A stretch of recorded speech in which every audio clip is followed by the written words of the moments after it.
Hello. Matt, how we doing? Good, good. Hey guys, can you hear me well?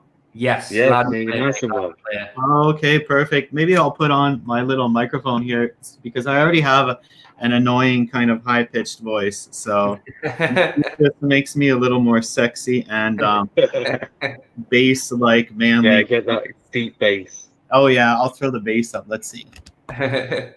Can you guys hear me now? Is it better? Oh Or? yeah, that's clear, Yeah, mate. yeah, yes, sir. Nice and clear, mate. Nice and clear. Nice, nice. So nice meeting you guys. This is my first time on your show. I just sort of Yeah, came yeah, across your Instagram and I saw, something blah blah blah mental health, blah blah blah 24 hours. Okay, these boys are staying awake for a long time. That's going to be fun in and of itself. And yeah, perfumery, so I thought shit, I might as well jump on that stuff and yeah, yeah. do whatever I can to my intention, I always, well, I don't make a super habit of it, but I don't hide the fact that I've had, that my brain just didn't seem to do what I would like it to do. And the reason that I don't keep it a secret is because there's a lot of people, especially guys, we're very, very macho, manly dudes. They're very stubborn and they feel ashamed of themselves. I can imagine a lot of soldiers are that way. Yeah. So I don't keep it a secret because by talking about it, I've managed to kind of dig my way out of a hole, and seems like people respond well to it. So Yeah, it's kind of one of those taboos that shouldn't be a taboo, actually. So yeah, I'm so glad you guys are doing this. yeah. I think it is. Like you said, I think, especially some males that I know, they feel like it's a weakness to talk about anything mental health, or they want to be known of being that sort of alpha male. If I show weakness, it doesn't look good or it's a bit embarrassing. I've seen it many times. Me and Anthony are managers, and we look after a team of 14. And there's quite a few men that I've spoke to who are in their 60s feel embarrassed when they talk about certain subjects because they feel it's a like I said, it's a weakness or anything like that. Matt, what was it that Yeah. is really? What is it that related to you with us doing this stream in particular? Oh, okay. So I just see that you guys are doing some good, just talking about mental health. I'll give a little background. So my condition, what I have, it's called a PTSD. Yeah, Um, and people throw around the word quite often. They'll say I have PTSD because just kind of as a joke, but it's a very specific type of condition. And what it's characterized with is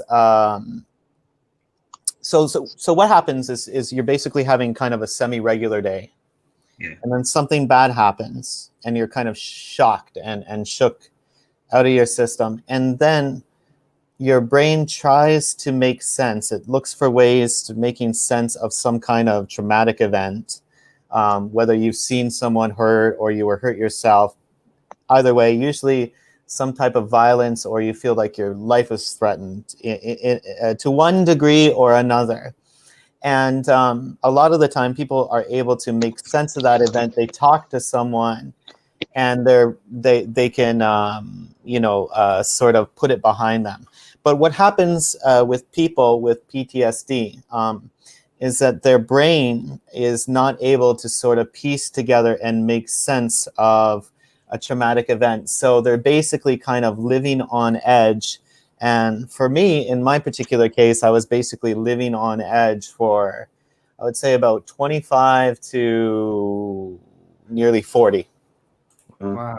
So paranoid nearly every day, so for one degree or another. And uh, I mean, I can give an illustration of how it affected me, what happened, and then I can give example of what I did to sort of really improve myself. and improve my life. I'm not sure how many people with mental health issues you have on here, but if anybody's listening in, maybe they can get some ideas from that. I don't know. I think anything That's what like we're this aiming for, isn't it? helps with anyone talking about any mental health that they've got, and how it's sort of impacted them, and then how they've overcome it, or what Right. techniques they use to sort of maintain it as it's happening. So yeah, I think just speaking about it, even if it helps one person, Yeah, and I think it's helping that's someone. what just to reiterate that, like, this might go out to, it's going to go on YouTube. There might be 10 people see it, might be 100, might be 1,000, but as long as one person, even if one person takes away from it and it helps them, or it affects them or helps them in a positive way, then I'm going to see this stream as a success. And which is why one of the reasons why we were quite excited to have you on, because we think that, well, I know that it helps talk it helps to understand things from someone else's a different perspective than your own, because it's very easy to become very insulated when you're going through anything, whether that's like you said, PTSD, whether that's just depression, whether it's anxiety. It's a very lonely place to be. Hearing other people's perspective on how they deal with things, or how or what's happening to them, so people can find like common ground in certain things, so that they can be able to kind of like learn from other people and adapt their self-helping mechanisms to be able to improve their way of life going forward. If any one person takes that going forward from this, I'll consider the entire 24 hours a success. Okay, awesome. So I'll give you the lowdown, and but I think you're exactly right. I can give my case, my background, and then how I've sort of self-diagnosed and helped myself out. So I'll give you the lowdown. Basically, when I was, I think I was 17, my friends and I were just maybe smoking some weed in the park, and we got jumped by a bunch of older guys. We were 17, maybe they were about 20 or something like that. Mm-hmm. And so far as I can remember, these dudes came over from, I believe, Detroit, which at that particular time wasn't sort of like the high life of high culture, you could say. Very rough place, right? And it's got its own history. A lot of good people in Detroit, no doubt about it at all. But these guys, they were sort of, I would probably say, more into the sort of gangster sort of thing. They're young people just kind of copying the things that they see on TV or whatnot. Yeah. Anyway, so we're sitting there, and basically these boys came over, and they're like, what did you say? You called us these profanities, and we didn't say anything. We're like, what? We're just smoking weed, right? Just smoking weed. And they made it pretty clear to us that they didn't like white kids, right? Now, my hometown, it's a really good place. Everybody there is very friendly. And I do check up once in a while on the internet where these young men are, and one kid's in and out of jail his whole life. I think the other guys turned himself around. I think it was about a group of 3 of them. So whether it's really, would be classified as a hate crime or not, or these are just dumb kids, who knows? That's for lawyers to figure out. Either way, they didn't like us. Or actually, they didn't have anything personal against us. They just wanted to beat up some kids. And my friend was beaten up fairly badly. And I was held back, and basically I couldn't help him. He was hurt.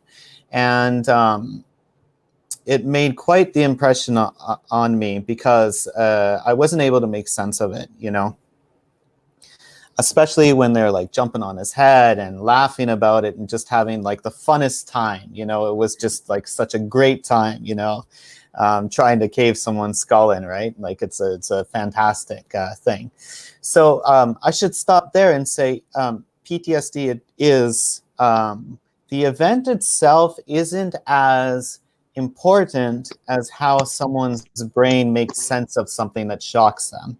Yeah. So very often people will associate PTSD with soldiers or military men, which is certainly the case, very often, probably more often the case. But it really is probably has to do a little bit with genetics, how sensitive that person is and how badly they feel, and whether or not they have someone to talk to about it. So the event itself really isn't as important as how your brain kind of digests this. So I didn't grow up with the most, you would say, understanding family.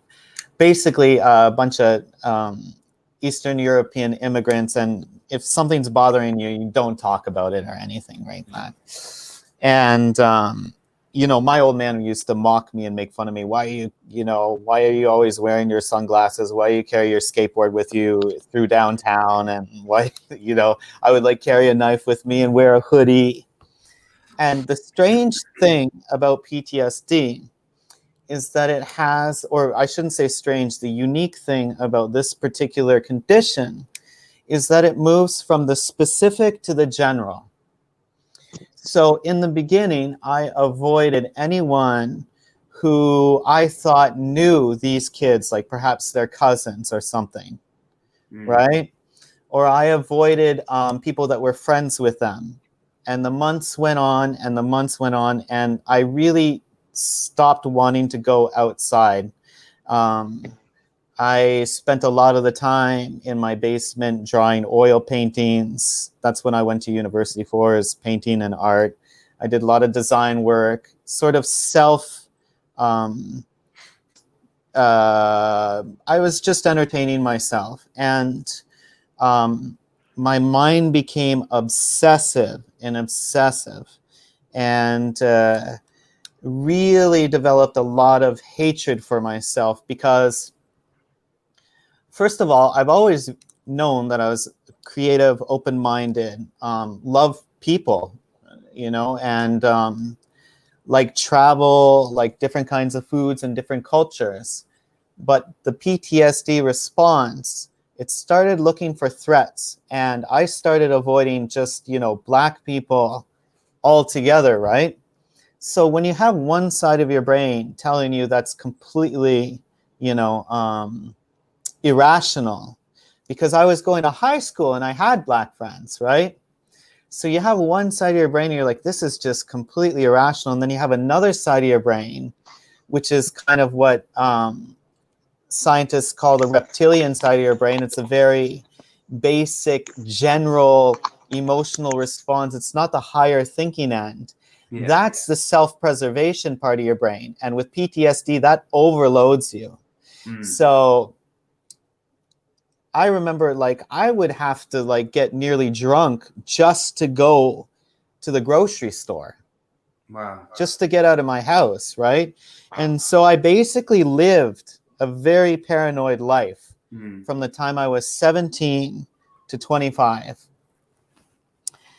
And it's really too bad because actually when I was younger and growing up, I spent a lot of time caring for my alcoholic father, who is not the most sensitive or understanding person. And he couldn't give two shits about, you know, what was going on or how I was feeling.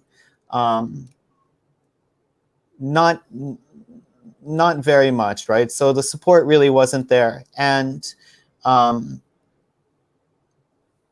I think it is partially genetic. You know, I do have some cousins who suffer from mental illness as well. But I spent the majority of my time, my youth, 17 to 25, very, very self-conscious, very anxious, very much hating myself. And I would literally have these cyclical conversations with myself. I'll go outside, it's fine, it's a nice day, you want to go, blah, blah, blah, go drink some beer, go party. And then the other one, no, what if I go to this party, I might see someone who knows this guy, and, you know, someone's gonna hurt me or beat me up, or what would I do if I ran into one of my old friends who are Black? I would be so embarrassed of myself, and I hate myself. And then it's just a lot of chatter, a lot of cyclical thinking, just over and over, obsessive. It's really crazy. It's really completely illogical. Very much so. Very, very, very much so. Okay, so how did things start to get better? Yeah. So I somehow made it through 3 years of college. I did my graphic design. I kept my head down. I kept like my mirror sunglasses on. People definitely thought I was a freak. I had very little in the way of social skills. I'm an eccentric person anyways. I did make a couple friends. You know, I wasn't completely off the moon. So I finished that, and I went to work for my first internship, and this mental health issue of mine really affected me too much. I wasn't able to perform in the workplace. You know, I really wasn't able to. I wasn't able to connect with people. I'd be lost in my thoughts and my paranoia and in my imagination, and just didn't have a good time. So I always tried my best. I've always had a very good work ethic. Always been creative, but none of that means anything if you can't join the human race. You know what I mean? If you can't connect with people, forget it. You know, you could be an amazing Photoshop guy or this or that, but if you're not able to make those connections and join in meetings and meet with clients, and you know, I can remember I would be at work, just a new young, trying to be eager, trying to be optimistic employee, and my boss would say, "Oh, Matt, we set you up with a meeting with, you know, some guy, you know, Jerome, blah blah blah, his car dealership." And I was so paranoid, thinking in my head, Jerome, oh, maybe, you know, that's a black guy's name. Oh man, oh fuck. Okay, when's the meeting? Tomorrow. Okay. So I would plan out, and I would carry like a flask of whiskey with me to work, and I would like time my bathroom meeting. Oh, okay, I'll take these many sips of whiskey in the bathroom, and maybe I can like relax enough and to be able to not embarrass myself at work. So I think a lot of people with mental illness, they do this self-medication thing. Now, again, my father was an alcoholic, so I was really careful never to really use it too much. You know, it was always a bare minimum. Okay, so I got through the graphic design, tried to work. That didn't work out, you know. Then I went back onto the farm because I grew up on a farm, and I just felt pretty bad. I was just, okay, I'm just gonna, you know, continue painting. And I put my portfolio together. It was good. I brought it to the Ontario College of Arts and Design school. And lo and behold, the first guy to interview me there was a black guy. And I just was like, oh, fuck. I just ran out. You know, I like that from my hometown to Toronto is like a train ride. It's like 5 hours away. And I just really wanted to start my life over again. I desperately, desperately wanted to change. I couldn't understand what was wrong with me. Yeah. Because I never actually believed that any race of people is any less or different or more violent or less violent or anything like this than any other group of people. And I just couldn't understand myself because I didn't have the language, the sophistication. I never heard of PTSD. Needless to say, okay, that interview didn't go good. And I was like, man, I just need to get out. I need to go for a change. So I threw my portfolio to another art school here in Canada. And these are the two top art schools in the country. And I got in no problem. I mean, when you're at home drawing 12 hours a day because you don't want to go outside, you're going to get good at it, right? So fucking, you know, I'm doing my crazy shit. I'm sending it off. I get accepted. And I'm like, fuck it, I'm just going to go to Vancouver. And there's like, you know, I didn't have to worry that much in Vancouver because there's like 4 black people here in Vancouver, right? Which is my primary, which was at the time my primary phobia or whatever, right? But I was scared of all sorts of things because people with PTSD, they might be scared of this core thing, and then they're paranoid about this side thing, and then this side, this thing, and this thing, and this thing. And even in Vancouver, I was thinking to myself, man, I'll never be able to actually work with people. Like, when am I going to be able to join the human race? You know, it's just this crazy thing. So I did, I think, a year of the Emily Carr University.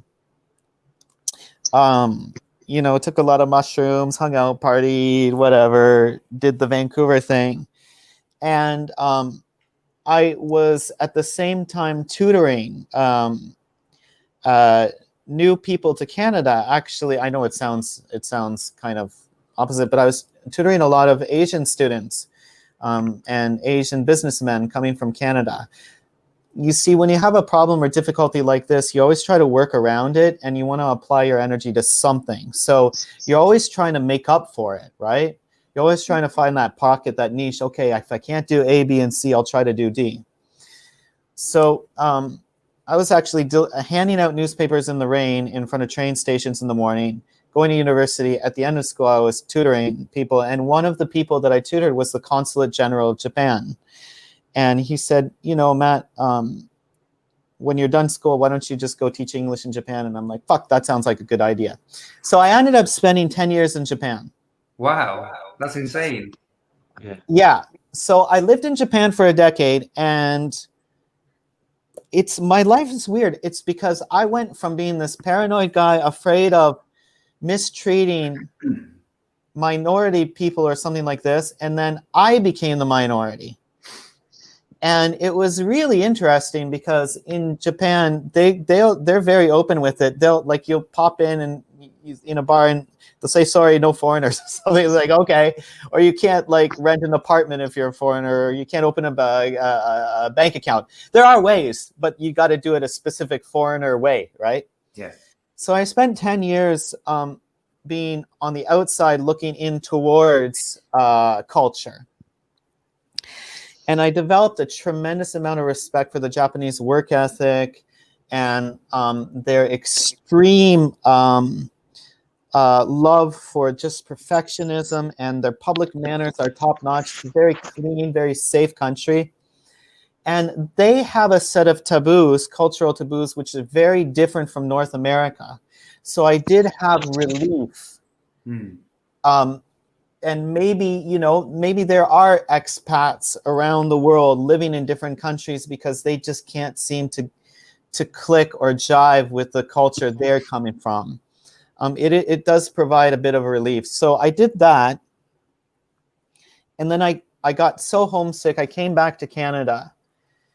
And I promised myself that I'm going to just talk to a doctor or somebody, because I told my wife I want to come back to Canada. And you know what? And this is when I was 38 or something.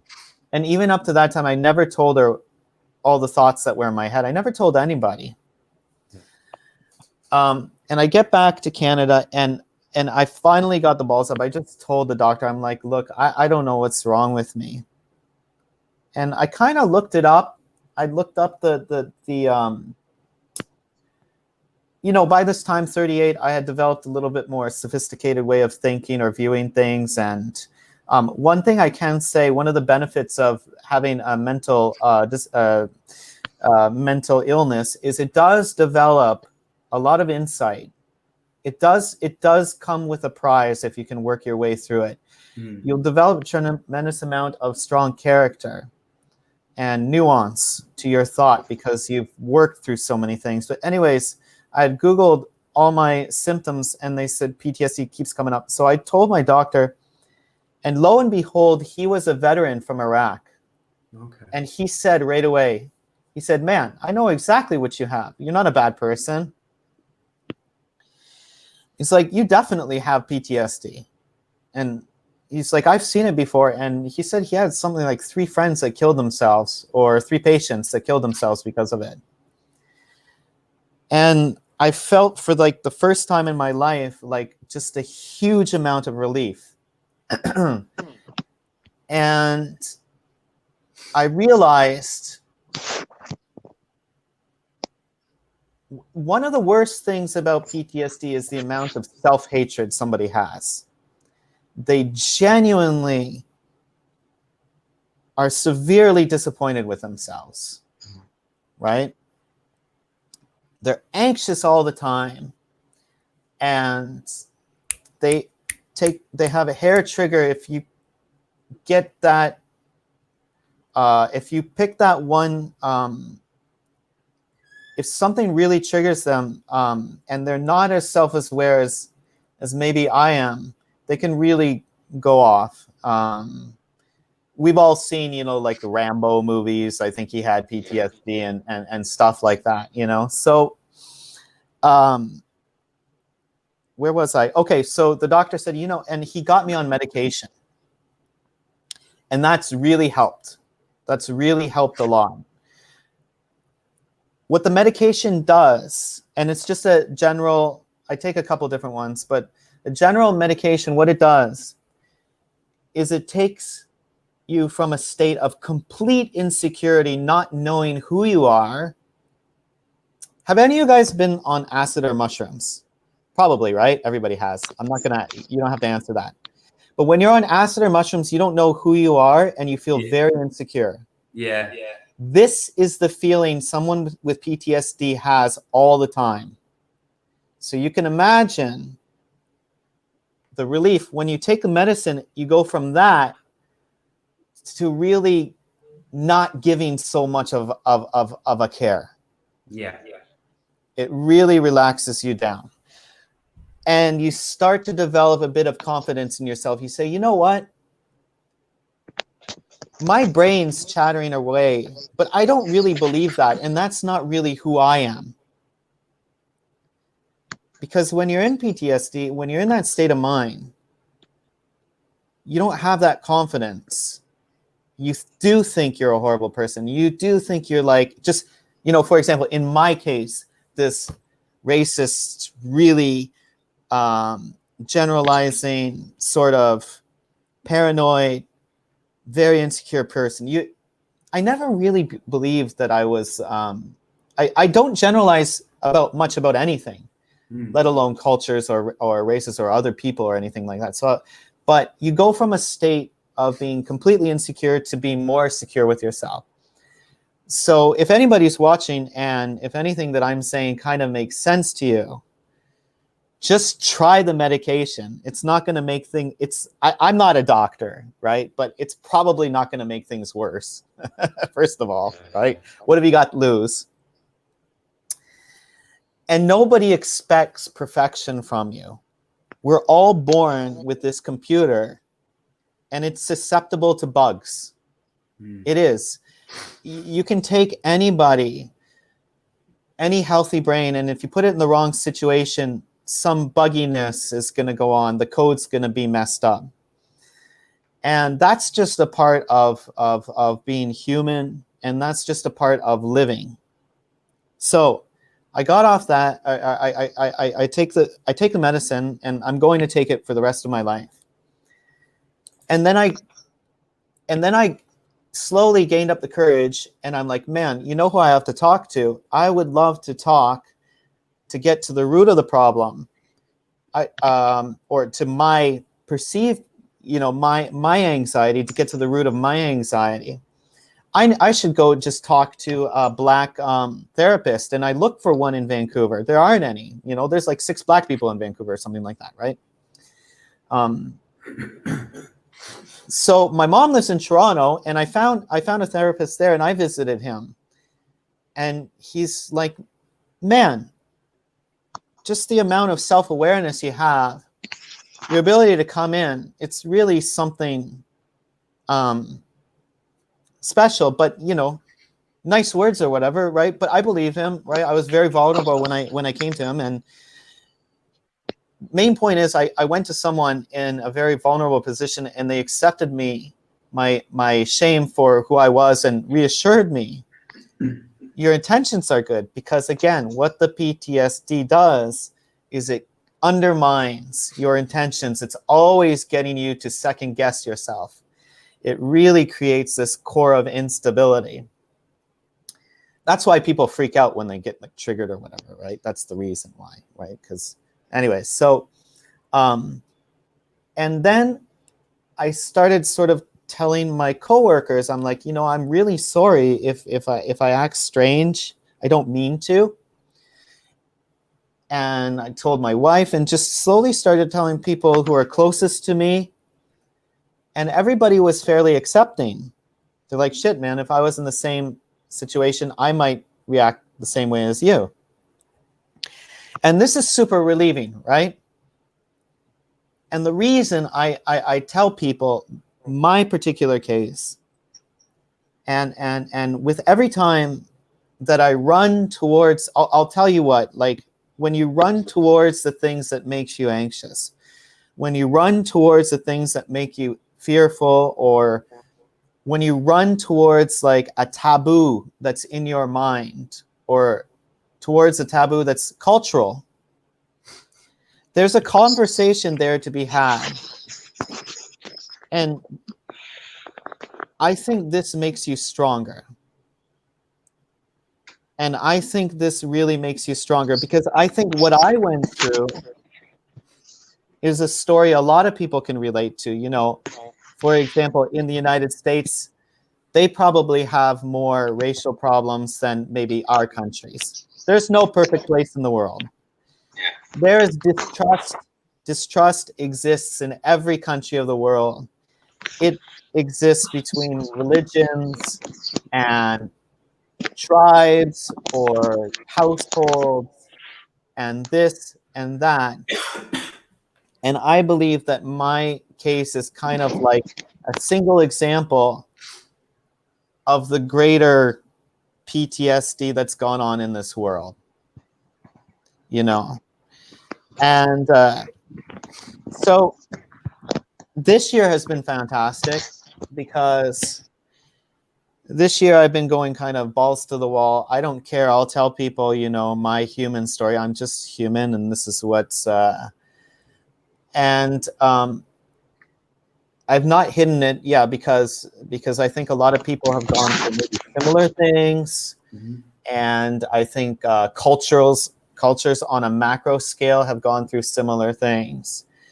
And I personally believe that taboos or not shouldn't talking about certain things, I think that's all bullshit, because I think that's for unsophisticated people who are locked into ideological thinking, and people that don't want to explore nuance and sophistication and what it means to have a human experience. So that's my general life view.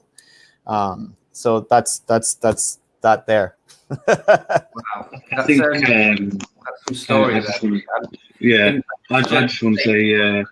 Sorry, Nick. Can I just say quickly? I'm just thank you for coming on just to do that, because that's I know that you say that people should not feel like they can't talk about it, but there are a lot of people that feel like they can't, and people. I know. Their journey, and I just want to say thank you just for coming on, because it's a very real life example that could happen to absolutely anyone. Yeah. And and I think that what you've said makes so much sense on so many different levels.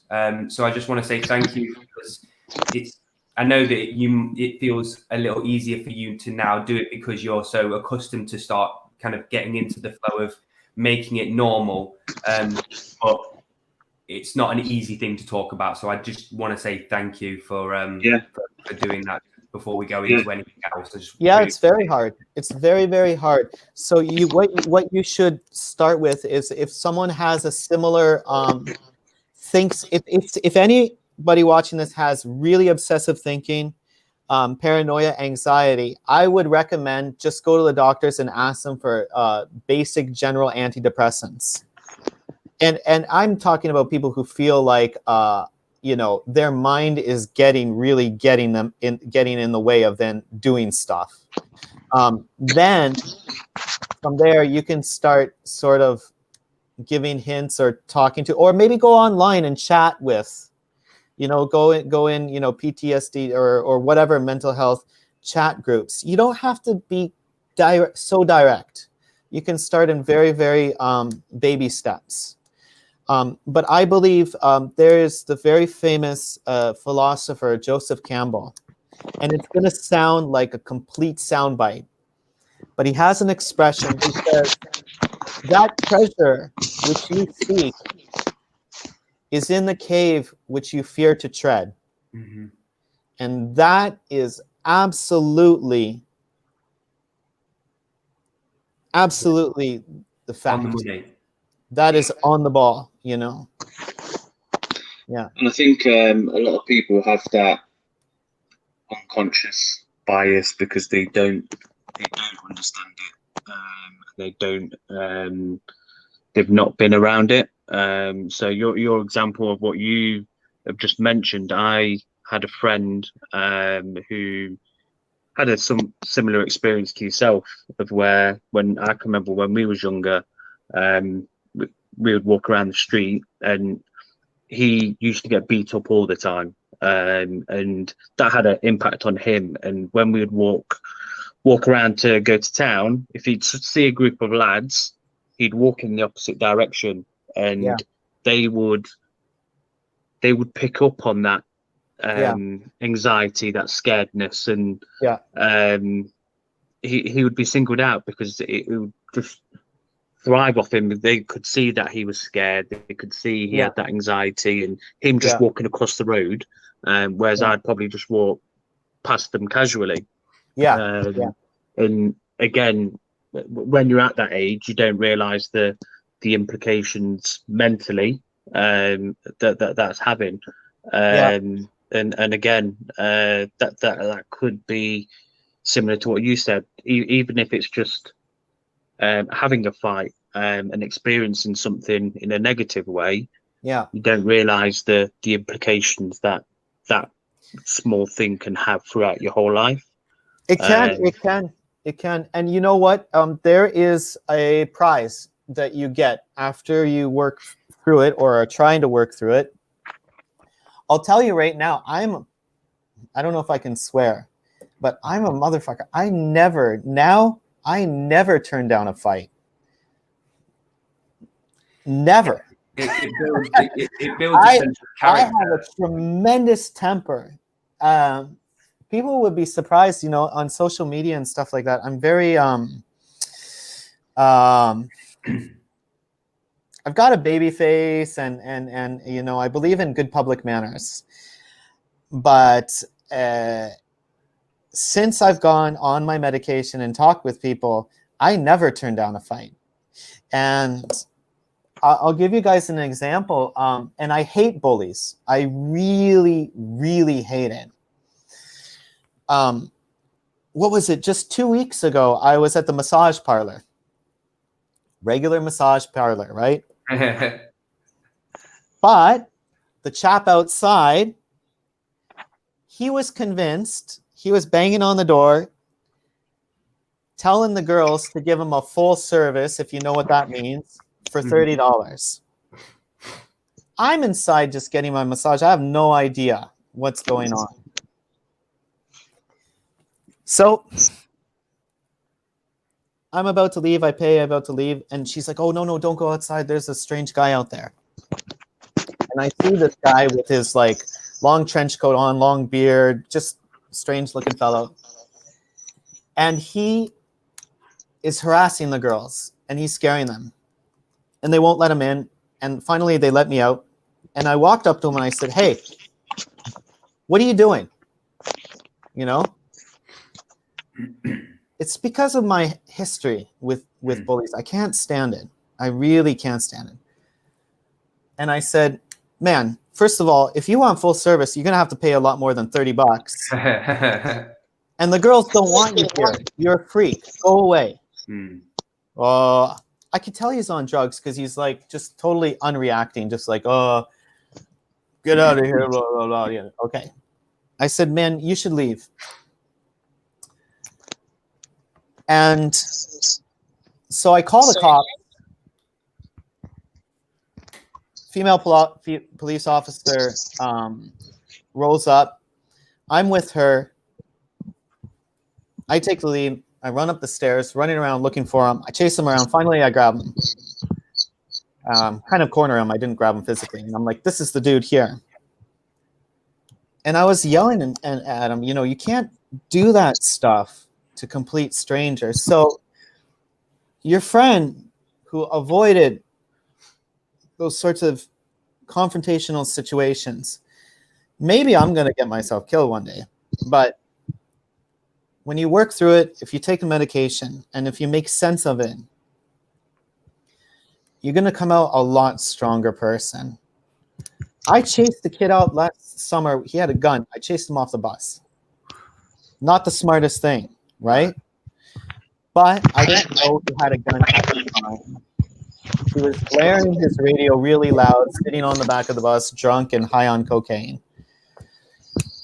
And you know, I can't stand for this kind of behavior. Anyways, maybe that's my thing, you know.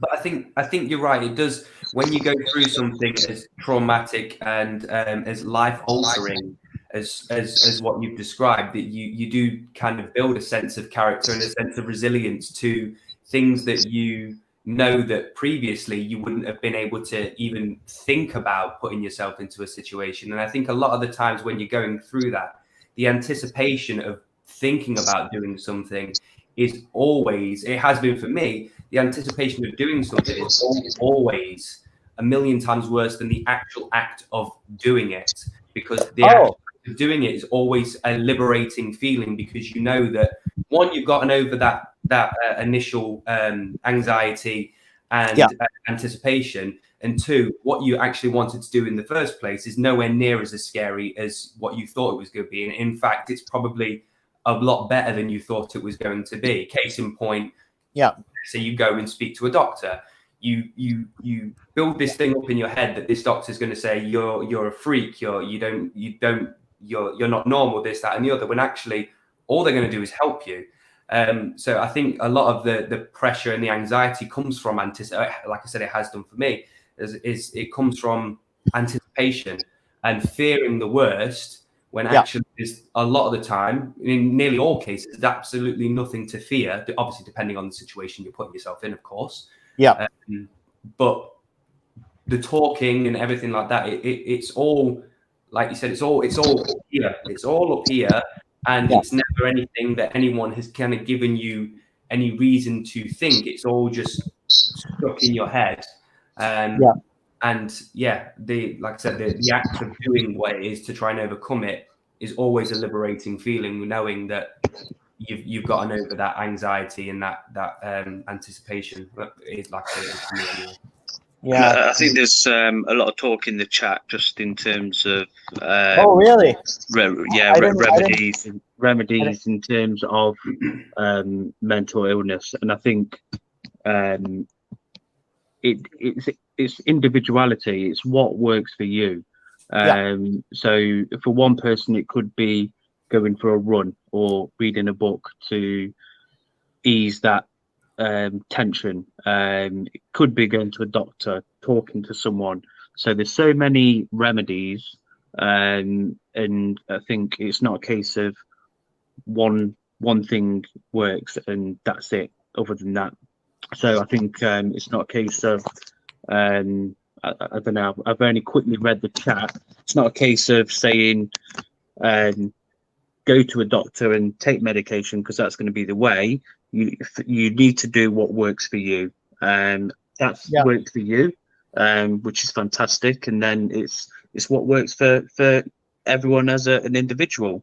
But I think it's more of a case of that you're able to speak out about it and tell people what has worked for you, and what is working for you. And again, it's that courage to come out and speak about it, because like I said earlier, it's a tough thing. And even though it was so long ago and that you are doing things to overcome it, it's still not gone away. It can still come back. But I think just that talking about it is a big thing, regardless of the remedy and the techniques and stuff like that. Whilst the cure might be different for everyone, the enabler seems to be very common amongst people that suffer. In my experience, anyway, the enabler seems to be that talking about it or being putting yourself in a position where you can open up and talk about it allows you to then move on to potentially looking into what it is that can fix it in quotations, but fix it much more longer term. So whether that is adapting social coping mechanisms, whether it's medication, whatever it is, but the enabler to all of that is opening up And I don't think I'd known anyone that said that it's made it worse for them by opening up to someone. But yeah, I think that's the point, is that talking about it will then get you into moving into something that's going to help you more long term, even if the talk is what helps you long term.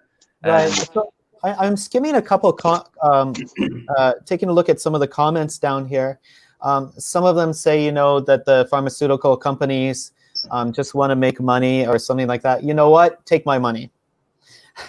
You can take all the money I have. It makes me, it helps me a lot. So they can have all my money. You say that someone's shared your opinion on here as well, saying if it allows me to get from yesterday to today or from today to tomorrow, I will happily pay that. You know what?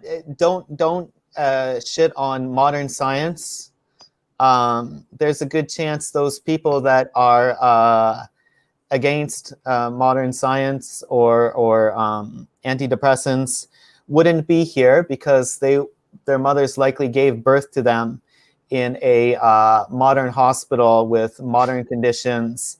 And if we were back 500 years ago, you would have had a 1 in 3 chance of surviving your birth. So this strikes me now as someone, as you can imagine, how irrational some of my thoughts have been. I am absolutely adamantly against any type of ideology. I am not the type of person who sees political leaders as heroes or who is into magic, or I'm completely with science, and I take every situation on a case-by-case basis. I do always enjoy subtle arguments, that's fine, but generalizations, I'm way past that in my life right now.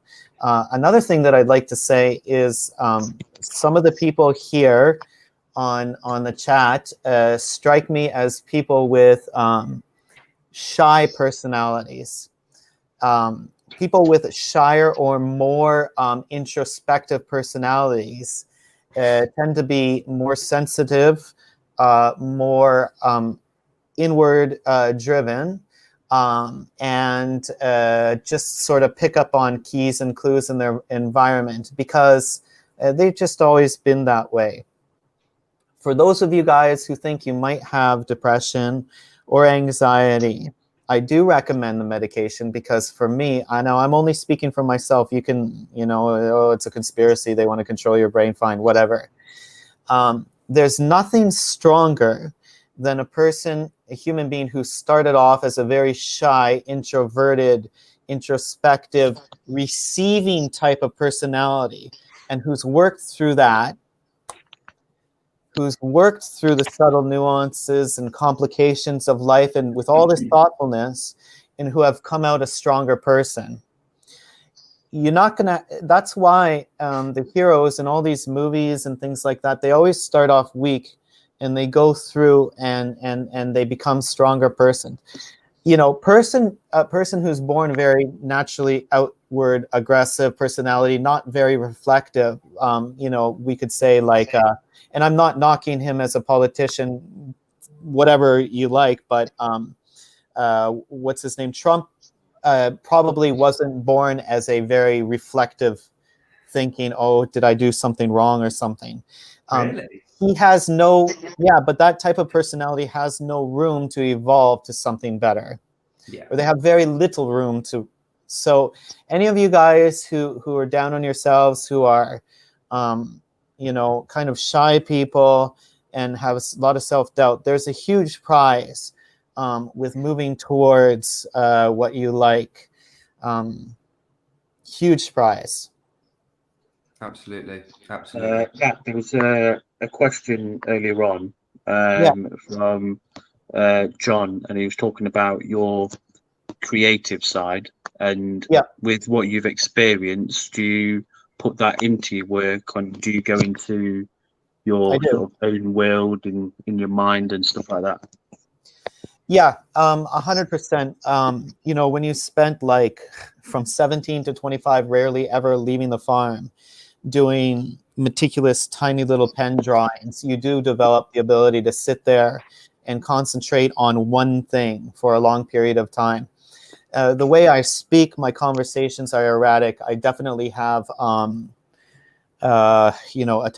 attention deficit disorder. But when I sit down and I analyze and I meditate on how things smell, and when I make little meticulous, now I'm putting together some tiny little bottles, and I do everything myself, it's definitely kind of a bit of training that way.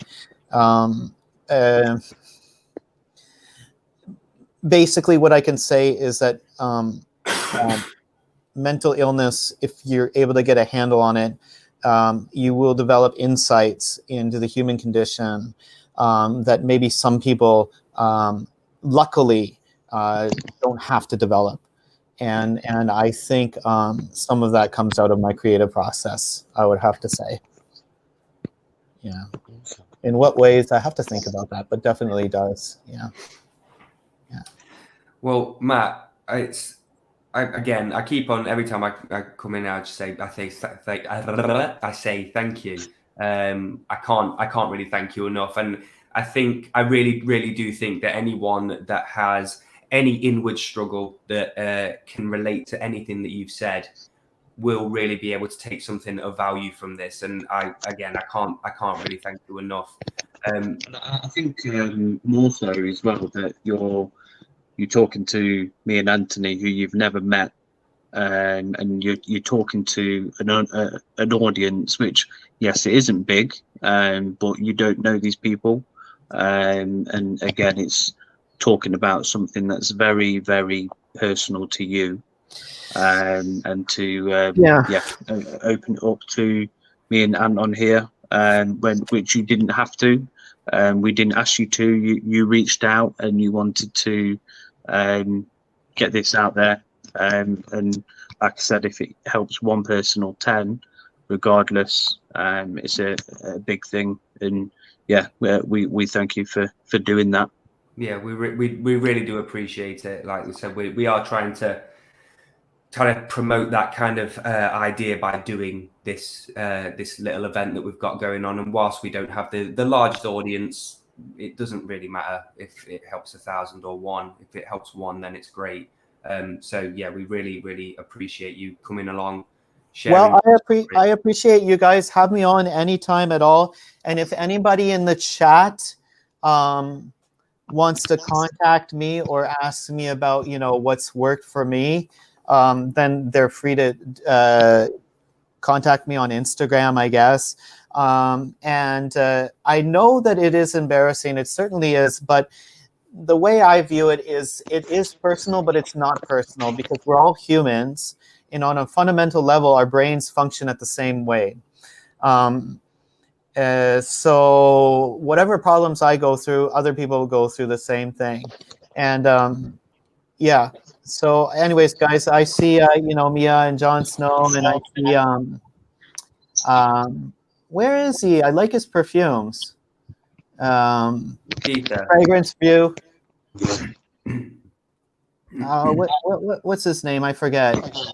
I used to watch his videos all the time, or I still do. What, Fragrance View? Yeah, Peter. I'll say hi to Peter. He's a good guy.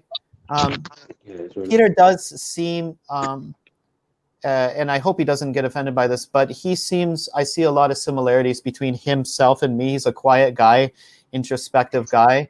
And also, like me, he's driven by his dream and listening to his intuition. And I really like that about Peter. He likes other cultures and travels to the Middle East, and that's really amazing.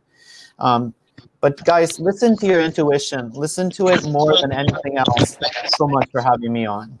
Well, yeah, thank you again for coming on, and we really appreciate it. And it's something that I know that we're doing this one big event right now, but it's not something that I ever really want to stop forgetting about. It's not something that I want to really dedicate to one time. So if we do future events in the coming months, years, whatever, 1,000,000%, I'm there if you need me. Yeah, absolutely. Thank you so much for your time today. All right, guys, take her easy. It's fucking Friday, eh? Yeah. You have a great weekend, mate. Yeah, man. You guys go out and drink some beers. Cheers, guys. Bye-bye. Thank you. Bye-bye. Bye. When I had the idea to do the Do you want to put in the chat if you can hear it? or anything, this rainy day kind of was perfect for it. There we go, I can hear it. Another thing is I find quite solitude in this calm rain, being outside. But there's probably already a lot being covered, and I don't want to go over it, and I don't want to keep repeating myself and that. But just to start off by saying that, remember, this is an illness. Depression, anxiety, and all these things are an illness, and start talking about stigma, I guess. You wouldn't victimize somebody with a disability or a debilitating illness, which is ultimately what this is. Yes, it's a different form. You can't see it from the outside, but it's just as serious and does pose a risk to somebody's life, doesn't it, at the end of the day? Well, I'm not going to waffle on about that. Just try and talk about my own experience, and maybe that will help. And one of the things that helped me the most is I'm on medication. I still am, and I have been for a long time. And there's a lot of stigma against antidepressants, actually. And again, it makes you wonder why. If you had cancer, you don't get stigma for getting chemotherapy, do you? If you've got a broken leg, you don't get a stigma for taking painkillers. If your mind is broken and you've got, possible chemical imbalances, what on earth is wrong with taking tablets to kind of balance that? Of course, tablets don't fix it. What they do is they just fix the balance of chemicals, which gives you a little bit of help. And that's what I want to lead on to next. I've had a lot of counselling. Not all of it was helpful. Not all of it worked. But again, there's the stigma without going for help. And my personal experience of that is it actually helps more, and it's easier to talk to a stranger, especially a stranger obviously you can trust because they know how to help you. I'm not saying don't talk to your family and stuff, but a lot of us are very scared of that, aren't we? A lot of us are very scared of showing a weakness. Whereas I suppose a professional person, they're not emotionally invested in you, and they can take an objective view of what's best. They can listen. I mean, the best sort of therapy I had was not talking about my past. It wasn't coming to terms with stuff like that. It was like, how do we get you to move on now? How do we get you to be able to cope now and focus on the now and coping techniques and that helped me a lot. But that leads me to something else that was kind of part of it. Now, it's really difficult to kind of talk about. And we all do this in some way or form, but I did self-harm. Some people drink, some people take drugs to cope, some people do this and that. And I cut myself on my legs so nobody could see, obviously, when it was there. And I'll tell you what, it helps. You got a rush, and the blood came out, there was a release, and I felt so much better. But I felt so much better for all of 2 minutes, and then that rush was gone. And then after you've done it, you have this terrible feeling of guilt. But when I spoke to professional people about this, it's kind of, they don't beat it out of you, but they get it out of you, don't they? One thing that they said surprised me. They said, we're not going to tell you to stop doing that because that's your coping mechanism. But what you need to do is do it safely, and you need to start asking yourself, is it worth it? Does it help? But only you can stop doing it. And I don't think people really understand the self-harm side of stuff. Maybe it is the wrong way to cope. But I learned through then that actually, I'm not encouraging, don't go self-harming anyone, because you shouldn't, and it's wrong. It's the worst way to cope, but it's better than what would have happened had I not done that, if you get what I mean. And had I not had that rush, my mind would have gone to doing things, taking it a step further, like I had done before. Now, the reason I've mentioned that is that I know we all cope in different ways, and some of us, I suspect quite a few of us, will self-medicate, if you like, with drink and things like that. And I'm not talking about alcoholism, that's a step further, but I think eventually we start to realise, or if you haven't got there yet, start to ask yourself, yeah, drinking numbs it for a night, but what about in the morning? Not only do you have all that feelings of back, but you also have all that feeling of regret. That's how I felt when I looked at my legs. What have I done? What have I really done? It's helped me, and it gets addictive. That's the other danger with when you're doing things like this. As soon as you start doing, get help, because it gets addictive. That little nick, them few scratches of pain, them few drops of blood, feel great, but then you need to go deeper. You need to do more, and it's just not safe. But anyway, I'm really rambling on, but I just wanted to kind of add something that if you are doing this, you're not alone, and if you can't talk to people who are really close to you about this, I understand that, because it will hurt them to see you hurting yourself. But try and look at it yourself and try and get actual real help. I don't know if this will help anyone. And if you are doing that, you need to stop it. You need to get help, but do it safely. Make sure you're using clean things. Make sure you clean the wounds, because you know what I mean. It leads to other things. You can get sepsis, you can get infections and things. I don't really know where I'm going with this, but I just wanted, I suppose, to say, you know, you're not alone. Not everyone can cope with everything, and we all cope in different ways, but we can also pick equally unhealthy ways to cope, is what I guess I'm saying. But if you have gone down that path, it's not too late, and you can stop. And it's been probably nearly a year since I last did it, but it's sporadic. And also the other thing is, if you've done this in the past and you do have a slip, don't beat yourself up about it. You've had a slip, as long as you don't get back into that pattern. But yeah, anyway, I've rambled on far too much, and hopefully this live from the guys and stuff will help you. Like I always waffle on, you know, every time I talk about this. Talk. That's the best thing you can do. As you know, I talk a lot, an awful lot. I never really talk about my feelings. It's very hard to open up to people I know and that about this, because, well, you know, we've all got them. We've all got old-fashioned families who are like, man up, what are you talking about? And then you've got really close people who you don't want to upset, because they do get upset and they're hurt. So, but talk.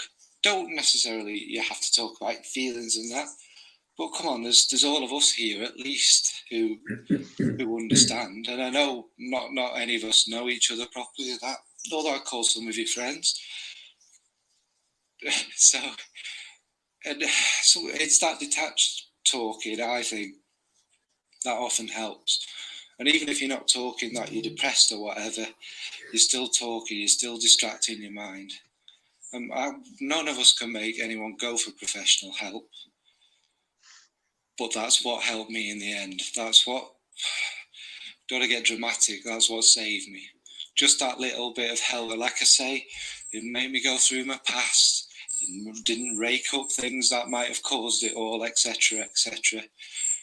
They kind of just gave me coping techniques and ways of dealing with this on my own, and ways of, yes, if I wanted to talk about what's got me to where I am, etc., they were there. But that's modern therapy as far as I see. It's not like the old days, tell me about your mother kind of nonsense. Otherwise, I'd have been there for a lot longer. Only joking. But yeah, anyway, I've waffled on for over 10 minutes. And I wanted to just put this out unedited, even though it has a lot of rambling and a lot of repetition, just because, just talk to each other, yeah? All right, thank you. And if you use this, Ant and Nick, thank you again. And I hope it helps someone. Hey, good evening, guys. It's Matt from Questioning Sense. How are you? I hope you're well. Just a quick one. I was talking to Anthony from Talk and Review, hence you're watching this now, and we had a little bit of a chat about mental health, and it's something that's very personal to me, and just how important it is to everybody, really, and how you manage it. I manage it these days with lots of wine, lots of good food, and lots of burger musk. I'm joking, obviously. A little wine, a lot of good food, and a lot of burger musk is kind of how it works. But it hasn't always been this case. I had some problems with my mental health when I was young. And it became quite a problematic time for me, I'll be completely honest. When I was a kid, like a lot of people, not everybody, I was very close to my father. He was a bit of a hero to me, very much a good chap. A very wise man, my father. He was very into his nature. He was very into fishing. He was very into birds, bird watching and walking and stuff like that. And I used to love it. I used to go with him all the time. We went on, riverbank days where we would fish. And I even went, to Cornwall with him a couple of times on fishing holidays where we would go out in a boat. And back in those days, everyone was catching fish and killing them and keeping them and stuff like that. My dad was into shark fishing in quite a big way, but he was one of the first people that was really into the catch and release and tag type thing. So I was really impressed with him, and he was a bit of a star in my life. I have an older sister, and she moved away. She lives in Paris. She was a dancer. She went off to the Moulin Rouge. I stayed at home with my mum and dad.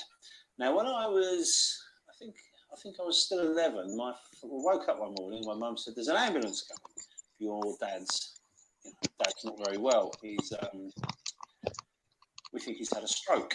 So the ambulance came and my father was rushed to hospital, and he stayed in hospital for about 3 months, and then he was moved to a rehabilitation hospital, and then he spent a lot of time there.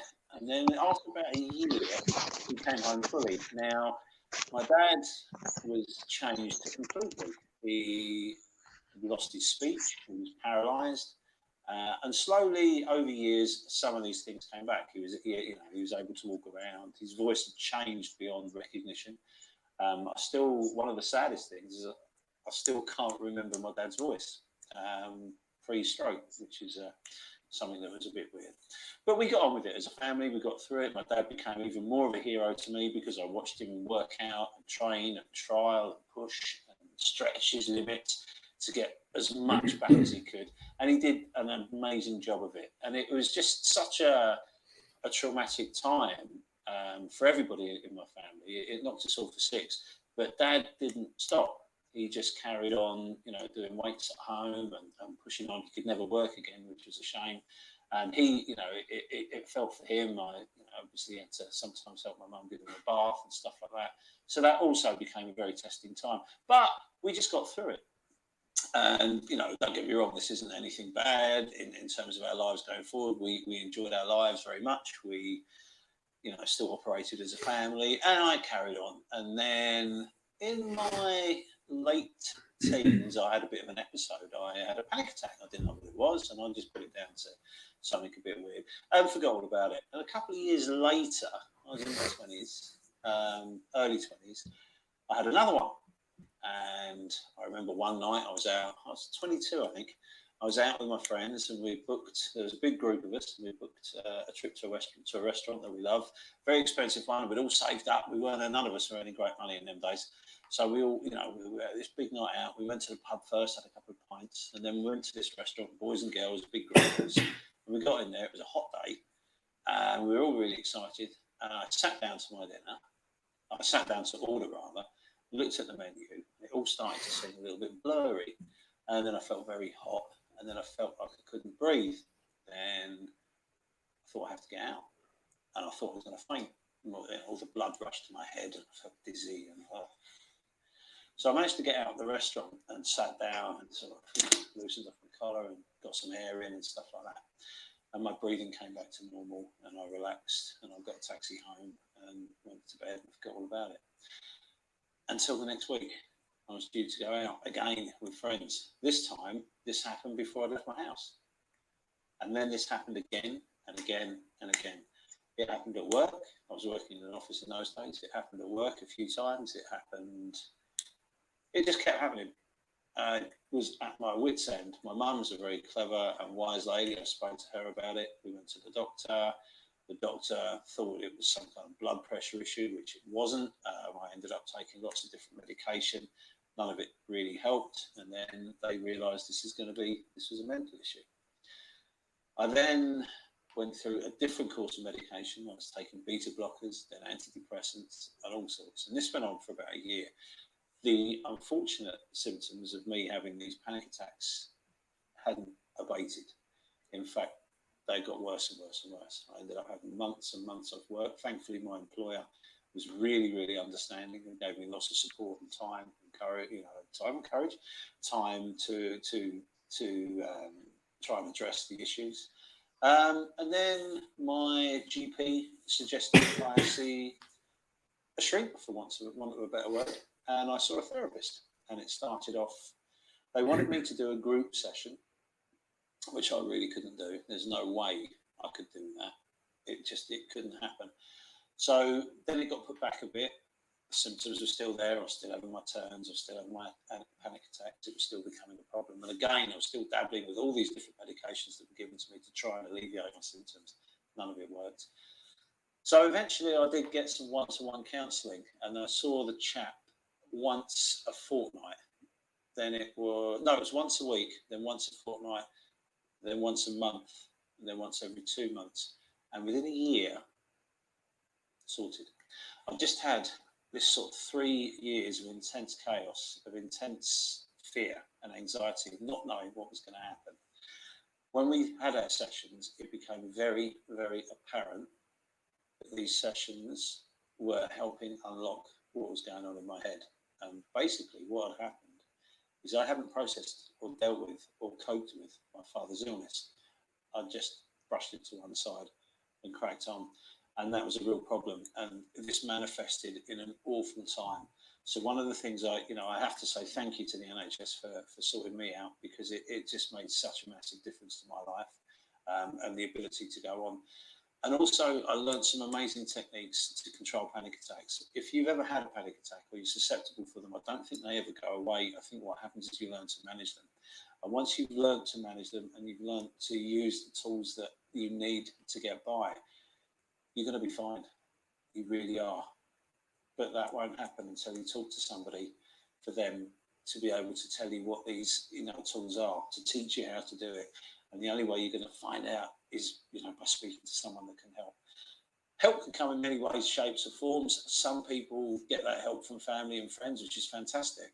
Some people don't. I couldn't find out what it was that was causing it. I didn't have the capacity to self-analyze, to look back and research and find that out. And I would never have got there without the help of a trained professional. So it has absolutely 100% revolutionized my life. It's changed it so much for the better. Yeah, and I think what Ant was just saying, sometimes it's just knowing that people are there, even if you don't want to talk to them about the problem and the issue that you've got. It's just knowing that there is always an ear there and available to you. And I think it's just knowing that people care about you. Yeah. And we do. We care about Anthony. We love him.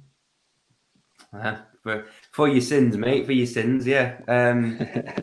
It's it feels like a safety net of sorts that you. And like I say, for me, it helps to speak to people that you don't really know that well or know at all, because you feel there is a sense of there's a sense of feeling less judged because you don't know people personally. There's nothing there to be judged. You don't know the situation or something like that. So it does help a lot of people. And I don't think I'm alone in saying that there are anonymous helplines set up for that very purpose, that people feel a lot more comfortable speaking to people that they don't know or they're completely detached. And there is that sense of it, which is always nice, but there's always that sense of community as well, which always feels quite like a blanket to wrap around you when you're feeling a little bit shitty, which we I think all. it's a very nice community. I mean, there's Yeah. certain people in the chat now that have reached out to me when I was going through a bit of a low point, and just make sure I was okay. Yeah, I didn't want to talk about it, and I didn't want to delve into anything, but it was nice to know that people were there. And I think that's part of it, isn't it? I mean, myself, I've never really had major mental health issues, but I've seen people close to me have them, and that's heartbreaking, and it's very hard to understand. My mom, she nearly had a nervous breakdown at a certain age, when I was about 7, 8 years old, and I just couldn't work it out. And my dad at the time, he bit of an old school mentality. He couldn't understand what was going on. He was just telling her to get up out of bed and get back to doing normal things, and then she'll feel better. But she couldn't. She was just having these, like, I don't know if she was producing too much stomach acid and that because of the anxiousness and that. And it was just too much for her. And she was at the point where she was going to be committed. And luckily she wasn't, and she managed to pull through it. And then I've had another friend where their son started cutting himself at an early age. And it's at the point now where he's been in a mental health hospital about 4 times. Yeah. And he's now at the point where he's an actual adult, and he's still living in the house with the rest of the family, and he's having nightmares every night. He dreams of seeing rats. He has visions, and they're horrible visions. He has the same dream every night where he gets up, he goes into his mum and dad's room, he slits their throat, he goes into his younger brother's room, picks him up, puts him into the bath, kills him, and then he walks out to the motorway and walks in front of a truck. Jesus Christ. And my mate's dad is like, and he's like saying, well, we're at the point now where we've been crying out for help. We just don't know what to do. And is it safe for to have him in the house? Yeah. Because one of these times he might think that he's having one of these dreams, a recurring dream, Do it. and it's reality. Yeah, that's scary. You've got that problem then, haven't you? Where it's like, this is my family. Yeah. I want to support them Exactly. 100%. But then you've got that other side of it. It's like, well, what happens if something does happen? It's tough. It's very tough. I think. Yeah, go on, Barry. He spoke to me a few times, and he spoke to other people, and he said it is as if he's got something on his shoulder all the time, telling him to do things that he shouldn't do. You know, where you get like the devil and the angel on each shoulder. Yeah. And he said it very much is like that. And he's got this voice in his head all the time, very, very confrontational. If he wouldn't think twice about pulling a knife out on someone or beating someone to a pulp. It's all because of the mental issues. And apparently it's another PTSD, seeing his granddad dead at an early age, which has brought a lot of this on. It's horrendous. Yeah. And trying to deal with it and trying to understand it. It's almost impossible. I've spoke to his dad on many occasions about it, and they're just pulling their ear out. They just don't know what to do. I think it's more so that you feel, well, I don't, but if you can imagine people feel helpless, that they've got nothing that they can do and they want to, and they've probably exhausted all the support that they can, and it's still not working. And it's like, what more can I do now? Yeah. Where do I go?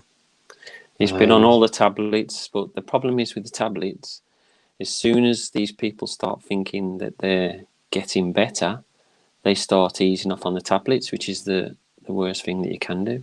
Yeah. Because then things start creeping back in again, and they don't think to go back onto the tablets, or it gets to a point where it's just too much. When he was in a mental health hospital in Manchester, obviously he's in there with a lot of other people of the same age, and of the similar problems, and he got to really close to the one girl. They were playing a board game in his room, and she said, "I'm just going to go and fetch something from another room." Said she was taking longer than normal. He went in and she'd killed herself. So he'd got all that on top of everything else that he was going through, and it just, I just don't know how he copes and moves from one day to the next. He's got to have something to focus on, and I think that helps him a lot when he's got something to focus on. But he'll be all right, and he'll be all right for 2-3 months, and then suddenly it'll start creeping on top again, and he'll just crazy. I think we see this as well in a lot of social media with some of the celebrities, where you can see them not being able to cope. I think a big example would be Britney Spears. I think when she had a real big breakdown, I think the papers were just more interested that she's kicking a car and she's shaved her head, rather than what's actually got her to this point. Is it obviously something's happening, so rather than give out the support, it's more of a how many papers can we sell. And you have the same with Caroline Flack.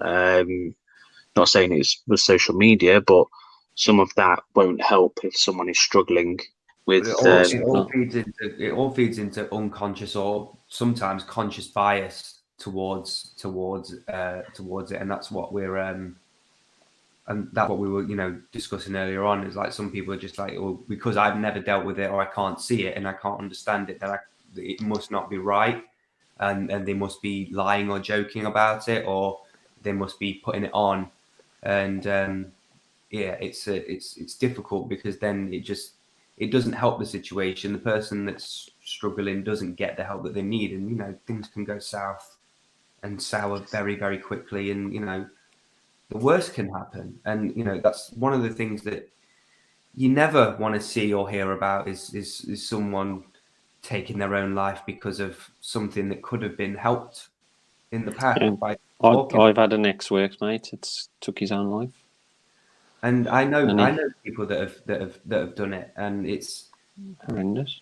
It is. It's horrific to know that people have felt that lonely and that scared and fearful of opening up about whatever it is that they're going through, that's what they have to resort to. And it's the very worst thing that we can imagine would happen to someone that's struggling with something, when there are things out there that can help, whether it's a conversation, whether it's a tablet, whether it's a coping mechanism, whether it's just a movie, whether it's anything.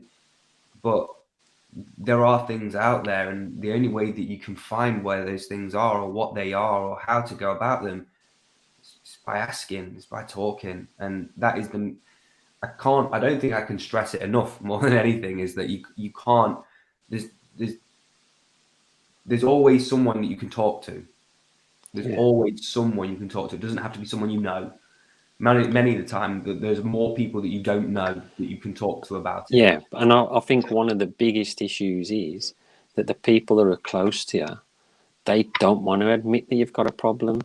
They just want to brush it off and think it's going to go away. And that feeds into that person's guilt of not wanting to tell people, because they feel like they don't want to put pressure on someone to think, I don't want them to worry about me.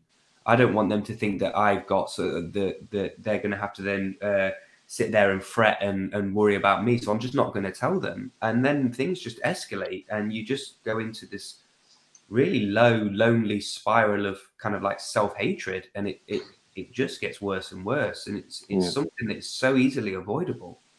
I think with me and my wife, when we had our two girls, we had them very quick. It was more or less a year apart, and when we had them both, it was a very, very tough time, and I think we could have easily gone down a sort of dark path, because we got into a place of where we were just solely focusing on the girls. We weren't focusing on us. I was working, and the wife was with the two children on maternity leave, and It was just getting too much, and we had to sort of make a decision to say, let's once a week or twice a week have a night where, even if it's just having a sit down at the table, have a nice meal, watch a film, and just have just that quality time together.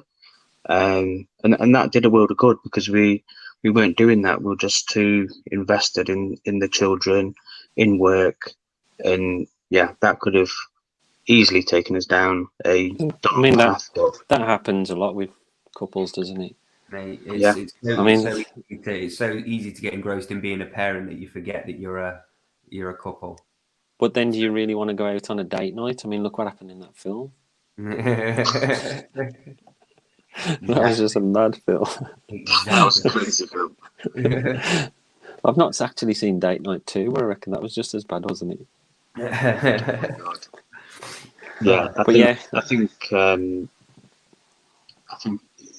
it's more so if when your children are young and they're not in that sort of independent stage, you've got to be there 24/7. And I think now my girls are obviously older and they can do what they want, and I'm in that stage now where we can do what we want. We can take them out, go swimming, do this, do that, and you don't have to worry about anything like nappies and bottles and all that stuff. It's tough, mate. It's really tough, and you do have to put some time aside for each other.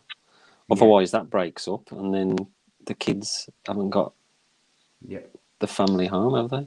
Yep. It happens. But then you've got it the other way, where people stop together for the wrong reasons, don't they? Yeah, and so it can happen. That compromise, and whether or not it's working and not, and stuff like that. But again, talking, like you could let it fester. You could let it get on top of you. You could both of you suffer in silence, and get to the point where it's now irreversible because no one talked about it. And again, no matter what you talk about, whether it's self-harm, whether it's self-hatred, whether it's family life, whether it's thinking harmful thoughts, it all boils down to one bottlenecks into one thing. You talk about it, it opens up into a whole different world of help. And it's so understated. And I think that the best way to deal with anything is just talk. And it's never anywhere near as scary or as horrible as you think it's going to be. It's never. The worst thing about it is wondering what they're going to think. Oh, if I say this, are they going to think that? If I say that, if I mention this, are they going to think that? Like that's the worst part about it, because when you actually then do talk about it, you realize you've got absolutely nothing to worry about. Yeah.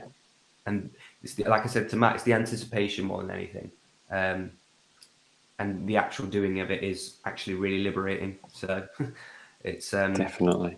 It's always the in your head. It's always what's going on in your head, rather than the actual physical actually going for help. Because the going for help, it's easy.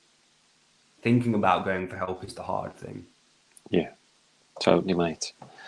I mean, I don't know if you guys have a similar sort of thing where you've had the feelings in the past that you did want to kill yourself. I know I've had that thought many times, and I've put things in place that if I did, then at least the family would still be covered, and I'd do it in a way where it didn't look like I'd killed myself. Yeah, I've never, luckily, touch wood, I've never got to the point where I would. I've had those thoughts. I mean, like passing comments and stuff like that. You go, where, in the heat of maybe an argument, or in the heat of kind of like irrational thinking, you just go, fine, I'm just going to go top myself. But it's never really been a conscious thought of mine that that's what I'm going to go do. But I do know a lot of people. I do know quite a lot of people that have genuinely thought that that's going to be the only way out for them. And it's scary to hear it coming from someone, let alone experience it. So yeah, it's scary. I think it's a hard one as well, because you you have a lot of people. I think I'll give you two scenarios. So where we work, if a customer mentions anything in relation to that, you have to take it on face value, and do a safe and well check and ensure that the customer's okay. And then again, from me as a manager, if I have one of my team mention anything in that regard, regardless if it's a passing comment, you have to take it seriously and ensure that they've got that support and ensure that they're not going down that path. Yeah, it's a very tough one. Hi, Tony. Tony. Gents. How are we doing? Yeah, I'm good. And you're a hero. I'll be a very tired person soon. But Yeah. I'm going to leave you guys to it anyway. I've got some work going on, so I'm going to jump All right, out. mate. Appreciate you coming on, Barry, mate. No worries, thanks man. very much Thanks for sharing that. for coming on, mate. Yeah, we really appreciate it. Need some room for Tony's cake anyway. Yeah.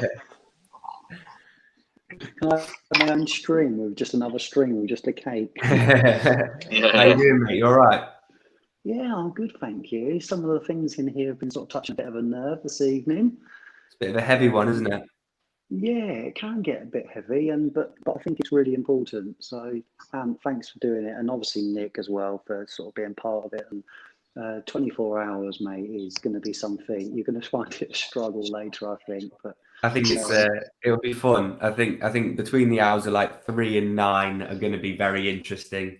If anyone like tunes in between the hours of 3 and 9 and sees me asleep on the chair, don't be surprised. Really, don't be surprised. Or it'll be happy hardcore music. Yeah. That's it. And you're not having your donation back if he does. Yeah, that's gone. That's gone. I'm afraid. It's gone, yeah. But no, thank you, mate. I just really wanted to come on and sort of share my experiences, really. I think that probably comes across. I hope it does. I'm a fairly level-headed gentleman. I've had lots of life experience. I feel that I could give good advice to people. I'd like to think myself as a kind person and be there to listen to people if they need any help. But Barry mentioned in terms of if you've not experienced any mental health, it's very difficult for you to understand it. And I think, and you touched on this for the first time this year, you struggled yourself. And I've had some similar struggles in the past and quite a long time ago now. But yeah, I think it's important to talk, and I think it's really great that everyone's been sharing this, and it's bringing the fragrance community together a little bit, which is great. One thing I'd like to say, which I think is really important, I don't think it's been said yet, is some of the things that Barry was talking about, for example, were really extreme cases of serious mental health.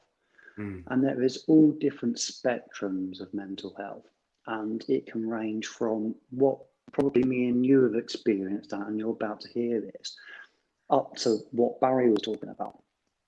And they're completely opposite ends of the spectrum. But what I'd like to say on that is that people have problems, and they're their own problems, and no one else is experiencing that but that person. So no matter what struggle you're going through, there's no judgment, and there shouldn't be a scale of how serious that illness is or what you're going through. You've got that problem, and no one else is experiencing that and doesn't really understand. Only you can understand it. And the next person's got their problem, and the next person's got that problem. It might not seem serious to someone else, but it's still yours, and you still got to own it and deal with it. So I think that's important to say, because I don't think there's sort of I preach that, but I find it very difficult, because in comparison to what people have been through, and I think that helps me, especially someone like John, for example, who's obviously really struggled with certain things, and I've not got to that sort of that level where John has in terms of what he's had to cope with. But I still had to deal with my own problems, if that makes sense. It's quite difficult to explain. But no, absolutely. No, I totally get what you mean, mate. Totally. So yeah, similar to you, Anne, we're going back. I've been with Becca 10 years. My boys are from my previous relationship. We're going back probably 12 years ago now. I had a couple of grandparents die within a couple of months of each other, which was quite difficult because my nan was probably one of the closest people I've been to. She was the person that I would run to if I was in trouble or I needed someone to listen to me. She was my outlet.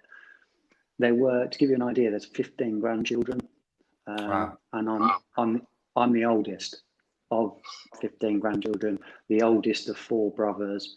So in my world, I've had to be the strong one. I've had to be the one that's dealt with a lot of issues, other people's issues. I take it all on my shoulders and try and deal with it.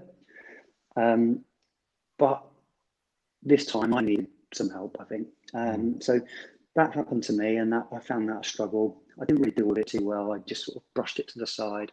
I spoke at my nan's funeral, for example. I was the only person to do that. I spoke at my granddad's funeral. I was the only person to do that.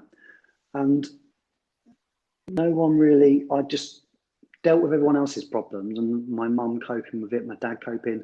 I didn't deal with it myself. And what happened then, shortly after that, I started having some relationship issues with someone I've been with for a long time and mother of my 2 boys.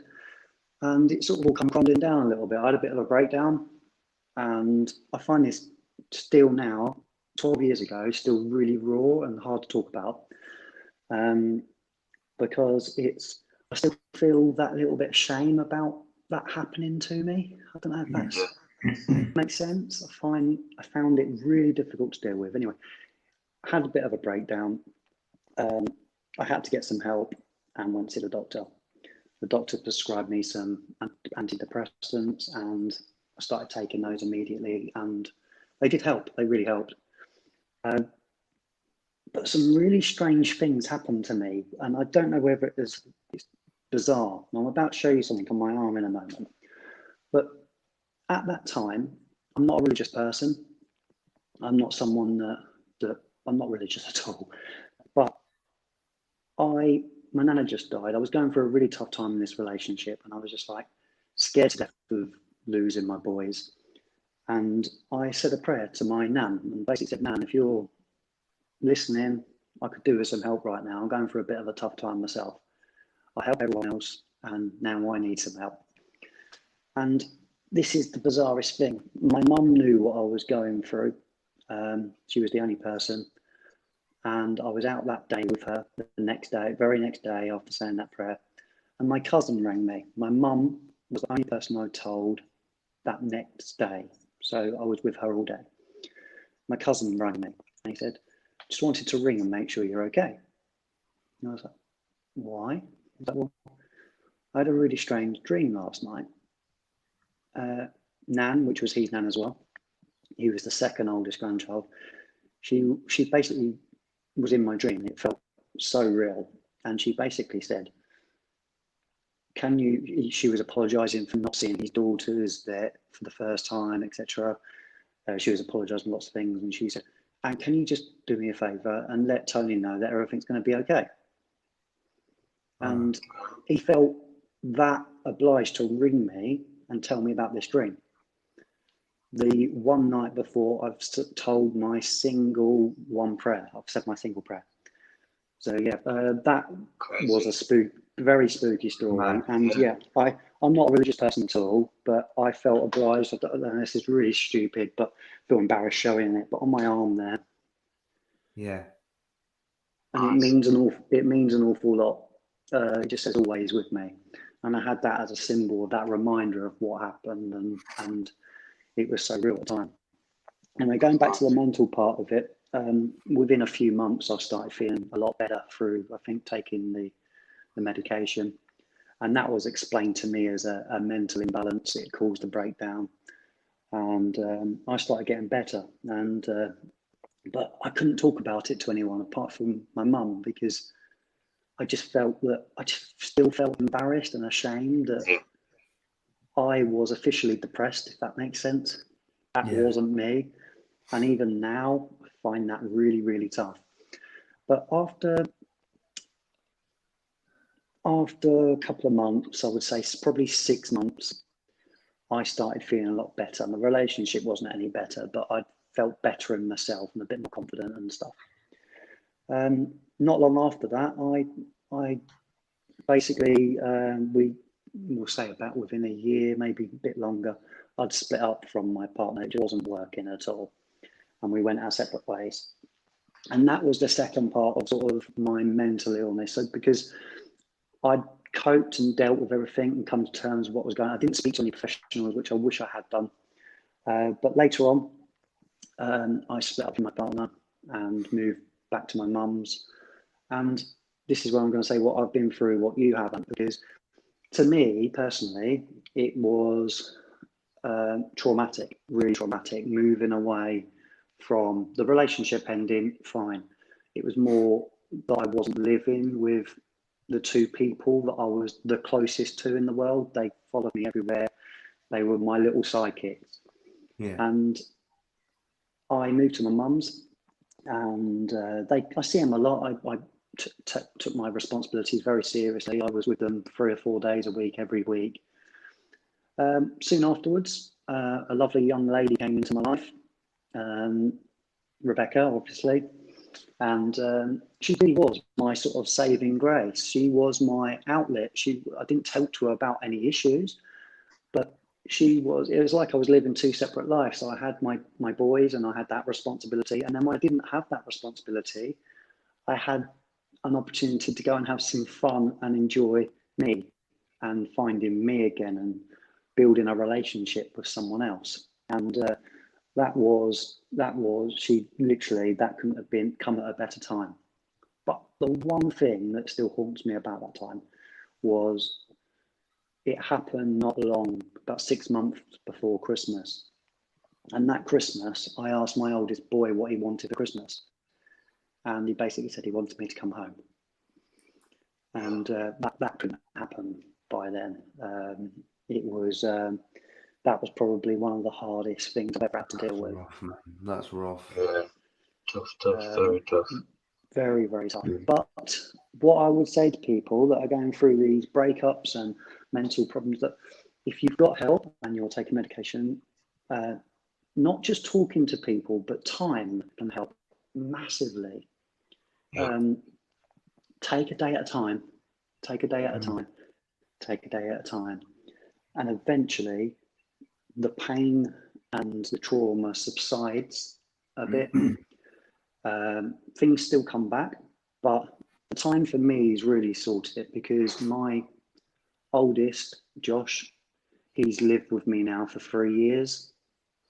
My younger boy is with me all week, and he goes back to his mum's at weekends. So we are a family unit, and the time has helped massively. Yeah. So yeah, I just really want to share that, because I don't share it with. I'm quite a proud person. I find it quite tough to talk about my feelings. I'm that typical sort of man. I'm not like it with anyone else, which is really strange. I don't practice what I preach. I'm quite happy to let other people bring their problems to me, and I try and help or deal with it. But I'm not the one that gives the problems out. Give the good agony on. Yeah, I am a bit like that. I mean, I'm quite happy to give sound advice to anybody and try and keep level-headed and give good sound advice. I've lived, and I can feel that I can do that. But I'm not happy accepting the help myself. And even now, after all this time with Bex, I'm happy, and I'm in a really happy place. But emotions and things still come back. It's bizarre. Something will just trigger something in your head, and you think, oh, and you'll get a bit emotional over it. Or other things that I'm worried about, like I get anxious about. I overthink everything, and going through any tough time, I automatically get that panic that I'm going to go back to depression. And that I find really, that part of it, just talking about it, I think, am I going to be like that again? And that scares me as well. Do you feel it's when you're talking about it, or when you get that memory, it's taking you back to the actual emotions that you felt at that point in time, where you're like, that's what I'm feeling, and that's what I don't like, and it's scary to remember that emotion and It's exactly like right. heartache and stuff. That's perfect, Nick, because that is exactly how you feel. You don't, because I was so, I think, traumatized by my emotions that I had at the time, that I don't want those again. And then the memory of those emotions isn't great, to be honest. That makes me slightly emotional thinking about the emotions I had. So yeah, it's quite difficult to talk about, but it's not, like I said, it's not in comparison to some. It's nothing really compared to but what some people, the it's trauma that people go through. It's hard. but that's like comparing apples to oranges, mate. It's, you know, like you said earlier on, like you've got your own struggle and what you might deem as nothing much in comparison to someone else. It is your own personal struggle, and like, yeah, it might not seem like from the, you know, on the face of it, it might not seem like someone might not seem that big compared to someone, you know, that's got kind of like psychotic tendencies, but you are struggling just as much as you possibly can do at that point. And you know, you should never undermine it. And I think a lot of the time you do undermine it because you think, oh, it's nothing really. I did the same thing. I thought, well, I'll just get over it. It's just something that's happening. I'll get over it. It's not the end of the world. I'm waking up a few times at night and stuff like that. I'll just get over it. It's not like I'm, you know, like heavily depressed, or it's not like I'm going to go kill myself, or it's not like I'm going to go kill someone. I'm just waking up in the middle of the night panicking. And it's comparing your struggle to someone else's struggle is not going to, it's not conducive to helping your own struggle. It's just, it's basically diminishing the importance of your struggle. And you should never do that. You should never do that. And I think it's very easy to do that. It's very, very easy to do that. Especially when, like you said, Tony, like it's a case of like a do as I say, not as I do kind of mentality. Is like, you're very good at being able to say, this is what I think you should do, and this is the advice that I would give you. But when you're in the driver's seat, or when you're in that position, you never think that way. It's not a rational way for you to think. But the fear, you talking about that fear of it, or is it going to happen again? The fear for me was the lack of control of my own body, because that I'd spent 30 years of my life being in control of my own body, my own emotions, and then all of a sudden you're in a position now where you're not in control of it, and they can happen at any point. It could be a trigger. I mean, for me, it was happening when I was sleeping, so I had less control over it. And it was a case of, I feel like I've not got control of my own body, which makes me even more fearful of what it is, because it could happen at any point. And that's why I think it's really important not to diminish anything that you've got going on, because it's really important to highlight it and treat it as much as you need to, rather than comparing it to something that could be seen as worse, and then just kind of de-emphasizing it, if that makes sense. Yeah, that makes perfect sense. My brother, I think what brought something back recently, my brother's done a few mental health streams recently. He's got a channel that I think you all know about, and excuse me, sorry. he's been through an awful lot, a lot more than I've been through, and I've been there for him, having to sort of give advice and just be someone to listen, for him to listen to. And yeah, he's I'm quite happy to share. He doesn't mind. He shared it on his own channel, so it's out there. But yeah, my niece, we're going back 3 years ago or so, no, 4 years ago. She was sexually abused by someone in the same village, and she was only very young, and my family, i.e. my brother and his wife, they live in the same village. They effectively got demonized because this guy was a well-known person in the community and quite well loved as well. Did a lot for charity and a lot of different things, but did stop him doing what he had done. But it was pretty much their word against his. It had gone to Crown Court, and if it doesn't go to the Crown Court without a lot of evidence stacked up against someone, Yeah. And the day he was due to appear in court, he committed suicide. Jesus. Excuse me. Sorry about that. Yeah, so Jesus. yeah, that's been quite tough to deal with. Yeah. Yeah. Bear Imagine. with me one sec. Really tough. Yeah. I'm struggling, coughing a little bit. Still feeling the effects, mate. A little tiny bit, yeah. Just when I speak too much or do a bit Yeah. of too much exercise as well, which is really frustrating at the moment. Yeah. Excuse me, I but think. yes, so that's been quite tough for the family to deal with. Really Yeah. tough. That's been the toughest thing probably, but and it's not my issue, and I can't really do an awful lot about it. But I'm still in that village. They've had to move away, and it's caused big emotional problems with my brother's daughter and their family, and caused big problems with his wife and him and their relationship as well.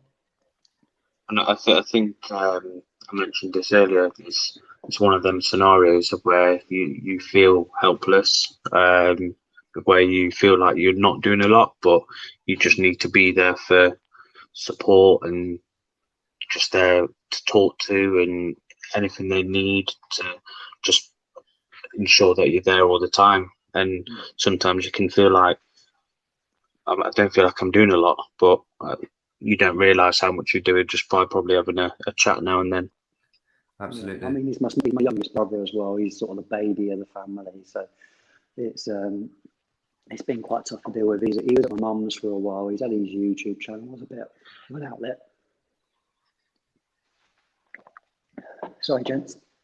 Yeah, So he's had his YouTube channel was a bit of an outlet, and it's been that's been a lot. That's been a big help for him, I think, massive help. Yeah. And I think being at my mum's and away from it for a while helped him as well. To the point now where it's some things happen. My nephew, he went through an awful lot this year. He's been through all that with a breakup, and it was an official breakup. Then my nephew got run over, broke his collarbone, his leg and stuff, and that could have been an awful lot worse. And then something else happened with his ex-wife, and then he's now, as a result of that, they wanted my brother back home, and he's back there now, and they're working on things, and hopefully it works out for him, which I'm sure it will. Yeah. Of course. But yeah, that's been excuse me, really tough for the family. Oh yeah, I can imagine. Especially my mum and dad. My mum and dad, I think, the most really, apart from obviously my brother and the family. But my mum and dad have been there having to deal with it all every day. My brother's quite proud like me. He doesn't really show his emotions too much. So in terms of being around me, he'd find it really difficult to sort of let his emotions go. Yeah. But I've helped him in his little ways. I've sort of been for the odd walk with him, and just been round to my mum's on, like, just have breakfast with them on my day off and stuff, just to take his mind off it really and talk about something different. And I think sometimes if you have children and you're going through a difficult time, I think you want to demonstrate that you're for your children, that you're not in a bad place, and you don't want to show them emotions or that sort of weakness. You want them to maintain that I'm the protector, I'm always here and stuff like that. And I think that's where with quite a lot of males that I talk to, where they don't want to talk about it because they either feel embarrassed or it feels like it's a weakness if I talk about my emotions or how I feel mentally and stuff like that. And when I've spoken to someone and they've cried on me, and then straight afterwards they're like, don't discuss this with anyone, and they feel like it's a weakness straight away. And I'm like, no, it's not. A cry all you want, snot all over me or whatever you want to do, just let it out. It's not a biggie. But I think there's that, I don't know, thing inside some of us men where we're just like, we don't want to show that sign of weakness, even though it's not a weakness. We feel it's a weakness. Definitely. One thing I would say, Nick, you touched on this as well, is one thing that has helped me over the last few years really, is, you mentioned the exercise. I found my boxing 5 years ago, and I've been something to focus on, to be disciplined with, to take my mind off it. More recently, it's been fragrance and talking to people in the community. It's an outlet, but it's that exercise. I know it feels like I'm preaching, but it's just, for me, especially for Bex as well. Bex, it's huge for her. She's a different person. I'm not saying she has it mentally. She doesn't at all. She's very sound-minded. But she just gets a bit uptight if she hasn't exercised. And I can see a massive difference in her.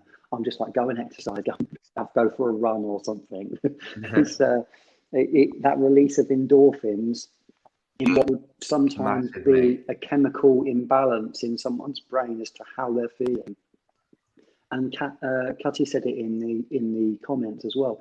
Even if it's just a walk or getting out into the fresh air, or it could be anything, just to try and take your mind off it. You'll be surprised at just getting out and just having a good walk somewhere. But for me personally, I think find a form of exercise that you enjoy. Not everyone enjoys going to the gym. I know I don't, but I do enjoy going boxing. And that, just hitting a bag or sparring, not everyone's able to do that, but some form of training you enjoy, even if you just get a bike and go for a bike ride, it's massive, and people underestimate how really important that can be for anyone that's struggling with any day-to-day mental health issues. Absolutely. So an example that I heard at work, and I don't know if you can remember, Anthony, there's a sort of senior manager talked about his experience in his role the first time that he got it, and he was quite young when he got the role, and the role that he went into, all of his team were very already experienced, and he felt like he came in, he was the manager, and they knew more than him, and he found himself going into the toilets and crying in the toilets, and he said he could remember putting the fan on and screaming into his suit jacket because he was that much in a dark place, and he felt like that the higher up the chain you were, the less the support that you got. And he was just talking about that people felt like because he was in a high position, he could cope with the role.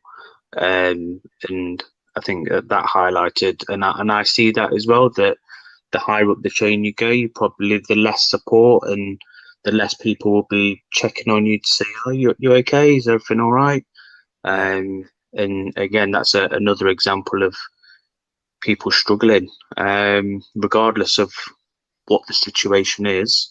And that was just a simple case of going into a new role and feeling like I physically can't do the role. And that day to day, not having someone to talk to really, really impacted his mental health. Absolutely. Yeah, so it's a toughie. It is. Well, lads, I thank you for bringing this to everyone's attention. John and Nigel as well, because that's been the trigger for this. Yeah. It's it definitely inspired us. Like this wouldn't be happening right now had that live not happened a couple of weeks ago. So, and I know John doesn't like taking praise, or he deflect. I've noticed that a lot. He deflects things back away from himself. But I personally just want to use this opportunity to thank John for being so frank and so brave to share what he's been, parts of what he's been through in terms of and how he had to cope, because that is it's reaching down deep into someone's experiences that he must find very difficult to share, and to do that to people that he doesn't know that well really is very, very brave. And the same for yourself, Tony. I think absolutely. I think talking about your personal experiences, regardless of how severe or they're not actually related to yourself, it's always tough to talk about it. And like I said it earlier on, coming on camera and talking to people on YouTube is it's not an easy thing. When you're not talking to family who you've been close to, you're talking to someone on camera, and it's tough. And you're talking to something that's very sort of close to you. It's impacted you emotionally, and it's something that's you're still dealing with.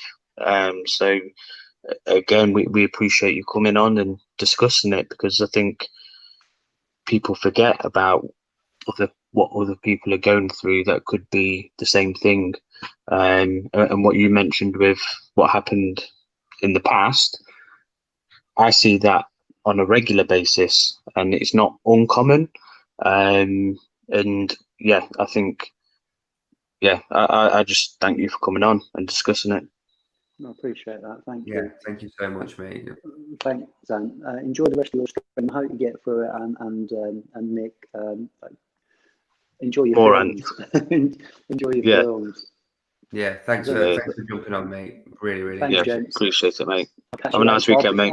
Yeah. Andrew, I'll be in the chat for a while. I'm working tomorrow, but I'll be in there for a bit. Wicked. All right, Yeah. guys. Enjoy your Cool. weekend. Take care.